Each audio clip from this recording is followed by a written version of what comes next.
What's up, y'all? I just wanted to come on and just kind of share more details and information about the video that I posted last week in regards to God giving me the opportunity to leave my son back home in New York with my family as I rebuild. I shared on my social media handles, and it was really, really encouraging and inspiring. And I felt very comforted in that moment because I honestly didn't even want to talk about this. But God is so good. He knows what we need. And He is the one who pushed me to go and share, as He likes me to do a lot with my business. But we never know what sharing our valley moments or just transitional moments, what they do for people. And you don't realize what you actually need when you do that. And so just to start from the top, God gave me the opportunity to leave my son behind in New York as I rebuild. I was in a very dry season. I got fired from my teaching position in 2020. And I guess for some people, you might think, well, 2020 is 2025. Like, what's up? But I mean, if we're being real, there are seasons when you can go get jobs and you can get them like ASAP. And then there are seasons where the Lord is just like, I'm going to hold you off for a little bit. I want you to do something else. And so it took 4 years, I'll say, because it would be 5 years in July for me to actually find work. And when I tell you I was trying, I knew that this was God because it made no sense. It just made no sense that I couldn't get a job. And I'm like, I am great, amazing with children. Okay. I have a great rapport. Okay. In the education system. So I'm just like, why is it so difficult for me to get a job? But so in that time, I ended up building my educational business, Colorful Minds Hub, where I create digital resources, educational resources for parents, teachers, and students, homeschooling as well. And during that time in 2020, I also released my first children's book, Layla and the Missing Dimes. And so while I could not find work, the Lord had me working on the things for the kingdom because this is what he told me to do. But yes, so just to give y'all just a bit of like context, when I say I was starting over from scratch, I was starting over from scratch. I had nothing. If you are new to my name, my face, and you don't know my story, I just share a little, again, doing, obedient, doing what the Lord has told me to do. I just really quick got blessed with my first apartment here in Atlanta. 2 months later, that apartment burned down. Honey, everything that I owned burned, gone. Literally 7 days later, the Lord blessed me and I moved into a luxury building.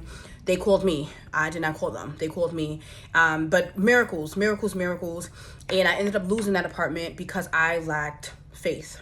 I got evicted. And I guess you can say, well, you got evicted. That means you didn't have any money. I lived there for 2 years. The Lord paid my bills. He really paid his bills, but he needed my faith, and I didn't have that. Something else I did talk about on my TikTok as well. You guys can check that out. But lost that apartment due to lack of faith, not finances. And so that happened in 2023, I believe. During this time, my son was one. My son is 3 now, but yeah, my son was one, and they came knocking on my door. I had to go. We had to go. And so we ended up moving with my son's father.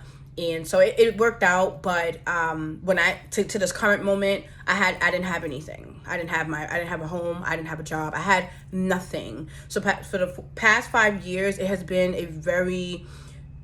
a trying time. I know firsthand what it's like to have and then to have nothing, okay? And so I always try to play the humble ground because, baby, you could be up today, down tomorrow. But this was literally the hand of God, and I had already received and understood the moment and the season that I was in.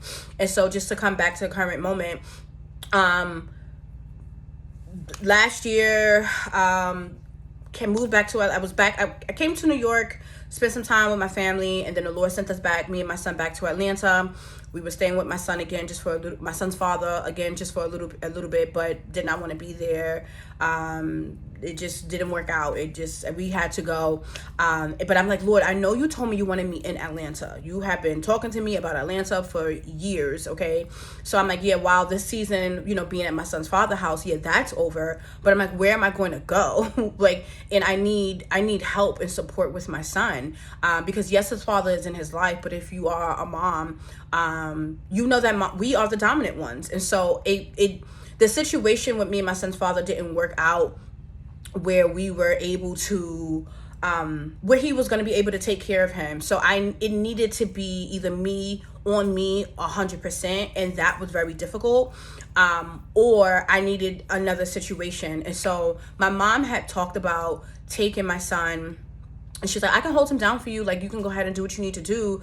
But I wasn't really trying to do that because I've always been with my son. So I'm just like, I don't know how comfortable I feel with leaving him behind. That mom guilt really started to creep in. And so I just felt like, no, this is not the option for me. Like, I need my son to be with me. He needs to be with me.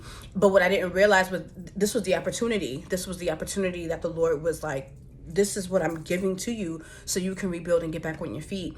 And so I kept the thought, in the back of my mind, but I didn't really like jump towards it.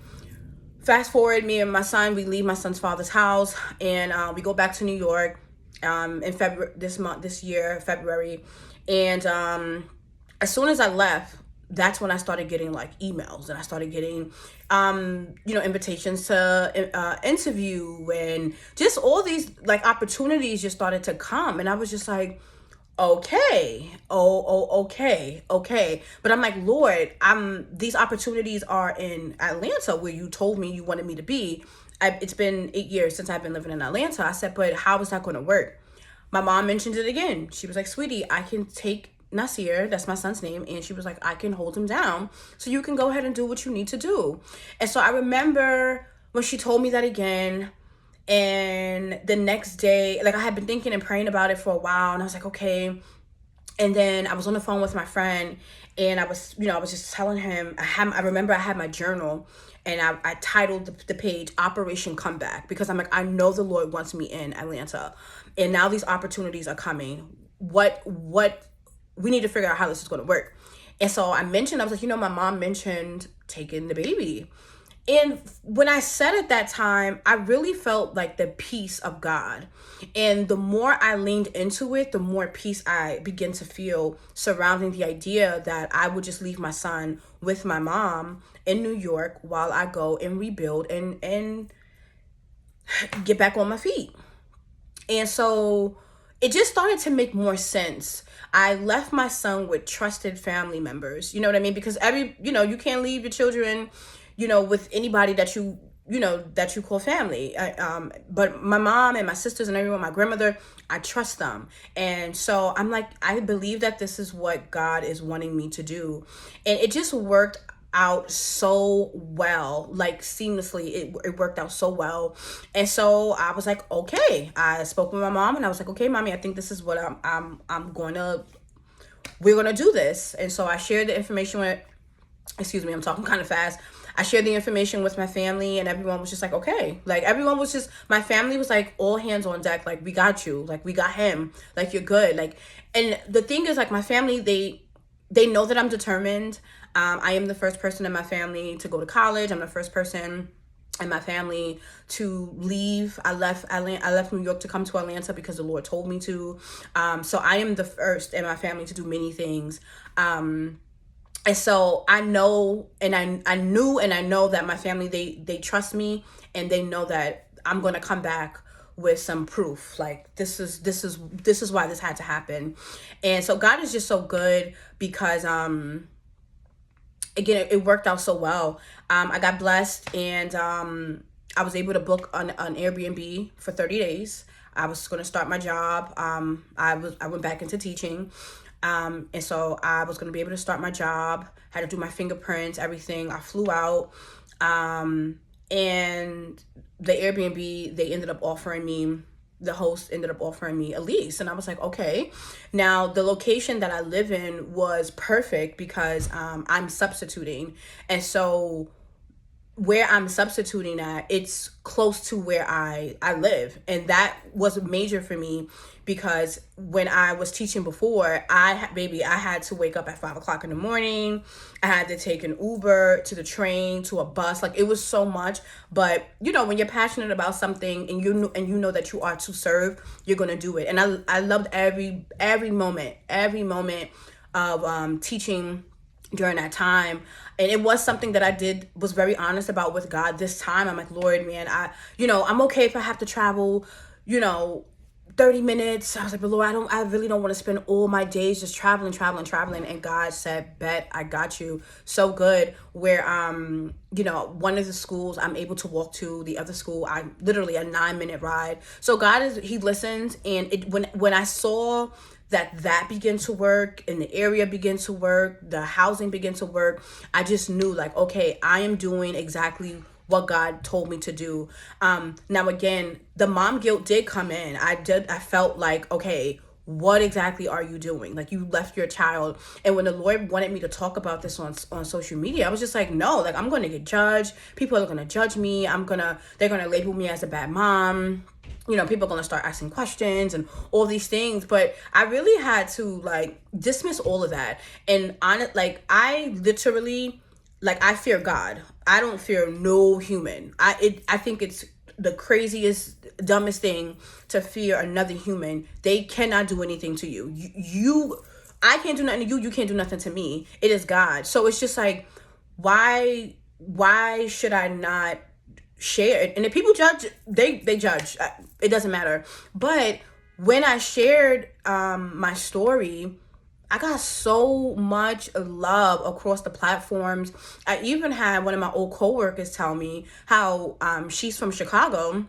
She lives here in Atlanta now. And she told me that she had to send her children back home so she can do the same thing. And I'm just like, oh, wow. Like, sometimes when God pushes us to do a thing and to share something that's very, like, kind of sentimental, and transparent, you really don't think that it can bless you. But I was so blessed and I felt so encouraged. And I didn't even think of the possibility of anyone judging me. And I don't even think about that. I don't think about that. I'm just like, you know what?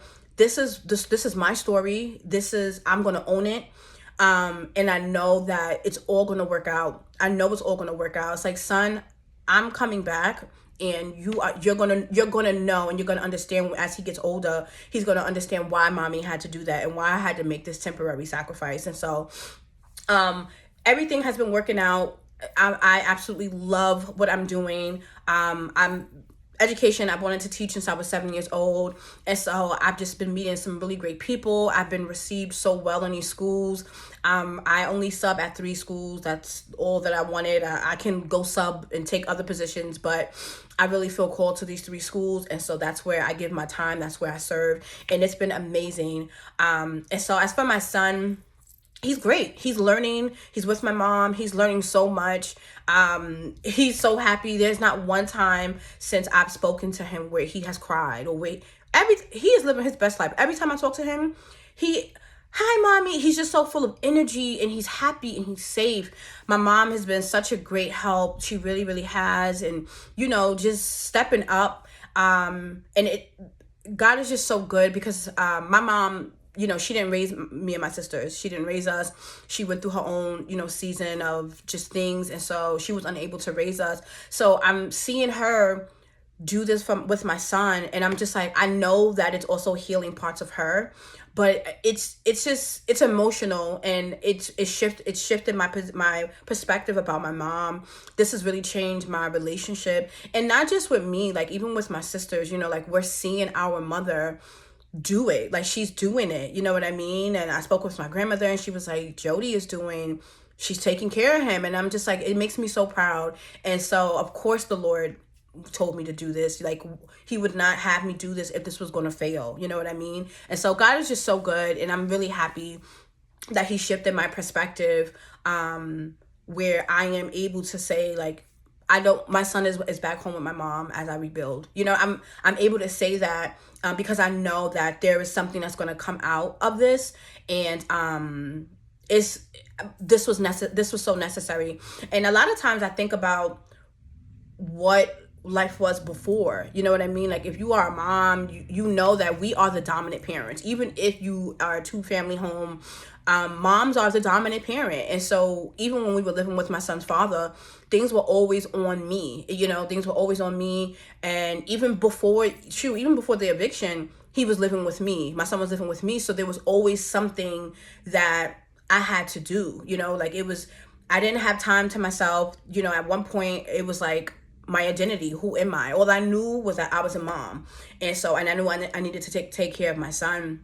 And so even when God was pushing me to work on my educational business, I remember the mom guilt hitting me then, because I'm just like, yo, I didn't have any money. I didn't have a job, but I'm like, I need to make it out. And I really want to give my son the life that he deserves. So I would be at my computer from sun up to sundown, creating, working, learning, watching YouTube videos. My eyes would literally hurt because that's all I was doing. And I would feel crappy because my son would come. He wanted attention. He like, girl, all you do is sit down and, or, you know, you're on a computer all day. Like, do something with me. And I would feel horrible because I'm just like, this is not healthy. You know what I mean? And so it was kind of turned into like a desperation because I didn't have a healthy balance. You know, I worked all day. There were times when I would eat breakfast, lunch, and dinner in front of my computer, not giving myself a break. And so, being that I am in this space now, having my villages, it's not about childcare. It's not about, oh, you have, you know, care for your child. And no, this is having my village and my support system. This is helping me spiritually, emotionally, physically, you know what I mean? Mentally, this is helping me. This is such a rested period for me. And while, yes, I am working, I'm resting at the same time. You know what I mean? It's like two things can be true at once. And so God has also just been showing me, while this is happening, Chas, you can enjoy this process too. You can enjoy this moment too, because this is not a punishment. This is not, you are a bad mom. No, this is, you are rebuilding. But while you rebuild and as you are, you know, getting back on your feet, go enjoy yourself. And I have been doing that. You know what I mean? Not to an excessive amount, and really literally not even doing anything, like basketball games, going shopping, taking my time to go do my eyebrows, like things like that, things that I could not do. And it does get that real. And if you are a mom, then you know, like, that self-care, you know, whether you do your nails or your hair, sometimes those things are out the window, you know, because you are a mom. And so being able to go get my eyebrows done and go, you know, go shopping or go smell perfumes, you know what I'm saying? Like, when you are the dominant parent and it's just you know, those things kind of change, because you put your child's needs before your own. And again, I had nothing. I did not have a job. I didn't have a place to stay. And even though I was at my son's house, it's different when you have your own, basically. You know what I mean? So God is really, really good. And I'm just really grateful for my family. I'm grateful for my support. And I really just want to encourage you, mom, if you are in a position where you are needing a break, you know, you are rebuilding, you are finding your footing again. And if you know that you have a great support system, pray about it, ask the Lord, you know, and see if this is something that you are willing to do. But do not, you know, burden yourself with mom guilt because you are choosing to do this. And I had to tell myself this, because you are choosing to do this, Chaz, you are a great mom because you're choosing to do this. You're not giving up on your son. You're not giving up on your dreams. This is an opportunity. I was gifted the opportunity. It's how you look at things. You know what I mean? And I chose not to look at it as a negative thing. This is a blessing. And one of the things that I realized is that not everyone has this. Everyone does not have this support. They don't have this type of community. And I've been told this from so many people. You know what I mean? There are moms that I know, it's just been them and their child, maybe kids are older. You know, again, my son is only 3 years old, but it's only been them. No father, no family, it's just been them. And so I've had people speak to me about that. Like, it's beautiful that, you know, you have this. This is a great opportunity. This is a great opportunity. And it's a gift to know that your children are being taken care of, that family, that they love you so much. They love your children so much that they're like, Go take care of yourself. I got the baby. And so I'm just really, really grateful. And again, wanting to encourage the mom, if you need to do that, please pray and be honest. Be honest with yourself. Be honest with your family. And ask the Lord to change your perspective about it. You know what I mean? And have a plan. I had a plan. And while, yes, I did have a plan, like I said, Operation Comeback, I had that plan written in my notebook. God is in control of all of this. This is his thing. And so, yeah, I'm collaborating with him is what I'm doing. So I have things like, okay, Lord, I'm going to do this. I'm going to do that. Da, da, da, da. But God is just like, this is his, like, I'm his child. Nasir is his son. You know what I'm saying? Like that, this is his. So make sure that you do have a plan to collaborate with the Lord, but do know that God has everything else covered. Every loophole. There were things that I was like concerned about, and I'm like, well, how's that going to work? It's been working out. It's been working out down to my son needing to to get care, going to the doctor because his insurance, from what we were told, wasn't going to be able to be used in New York. And my mom worked it out. She called me on Friday. They were at the doctor's office. Everything came back great. And she's got things set in motion and all these other, and I'm just like, God, thank you. Like, thank you. Because again, that was one of my concerns when we were in New York. I'm like, my son needs to go to I want to take him to his, he needs to go see a doctor. Like, I just want to make sure that everything is good. Nothing was concerning, but, I just want to make sure that everything was fine. And at that point, there was like some difficulty with his insurance, but God worked that out. So even if you don't have everything worked out, it's okay. You don't have to have a plan from A to Z, but just have something, maybe it's a duration, a tentative duration of time, because I have a time when, of course, I would like my son to come back, but that may be a little bit longer. You know what I mean? This is a process, and this is God's plan. So I would, again, encourage you, pray about it, be honest with your family, be honest with yourself, your needs, and write it out, and whatever plan it is that you have, and submit that to the Lord, and just see what happens. If you do not have family, you do not have friends, that does not mean that the Lord can't provide that for you. That is not a difficult thing for him to do. So if you are in a situation where you're like, I don't have, you don't have your parents, or you don't have family, or you don't have whatever it is, you don't have the father, whatever it is, give your concerns to the Lord and let him know, like, Father, I am tired. We know that it takes a village. And watch him create. There are so many stories where they meet another woman, another mother, you know what I mean, at the grocery store or at mom events. You just never know. And that can be your community. So you don't have to have like blood related family members in order to have a village. You know what I mean? The village is everybody, because it's not just my family that's taking care of him. Yes, he is in the care of my mom, but my friends are up there, his godparents, you know what I mean? Like, all hands are on deck. And so I don't want you to think that if you are a mom and you don't have the blood, the kin, that it's gone, like it's like you're a goner. No, the Lord can absolutely provide you with strangers becoming family. And so I really pray that this message encourages the mom. God is really, really good. I'm so grateful. I am in a really good space. A lot of times my friends are like, you just sound so happy and so free, and I'm just like, God is good. And the more I really do feel like I am in alignment with what he's called me to do. And yes, that means even with my son not being here currently at the moment, I feel like I am in alignment. He has been I can go on and on. God is just good. He's good. And I'm so happy that I decided to let go of the control.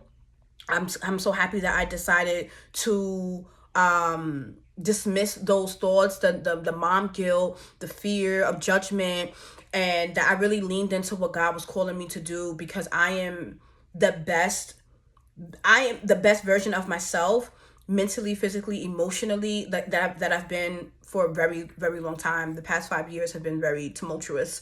And so I just thank God for just the rebuild, the do-over.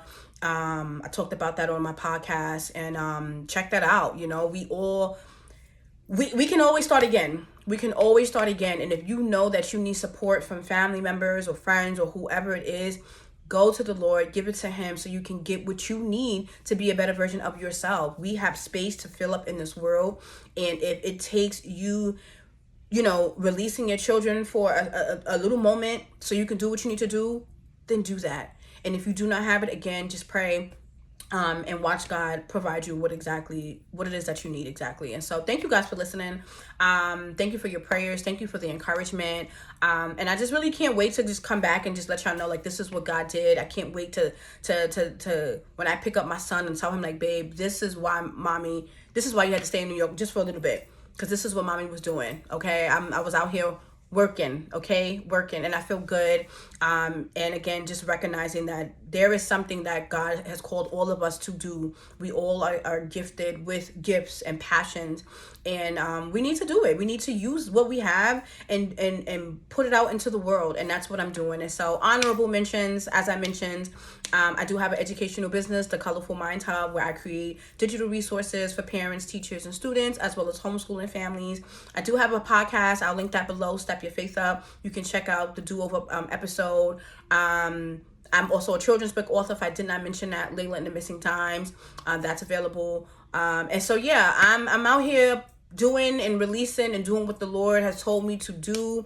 And I'm just so grateful that I get to do it, with this peace of mind and knowing that my son is well and he is taken care of. And so I thank you guys. Thank you for tuning in. Be sure to like and subscribe, and I'll see you in the next video. Peace.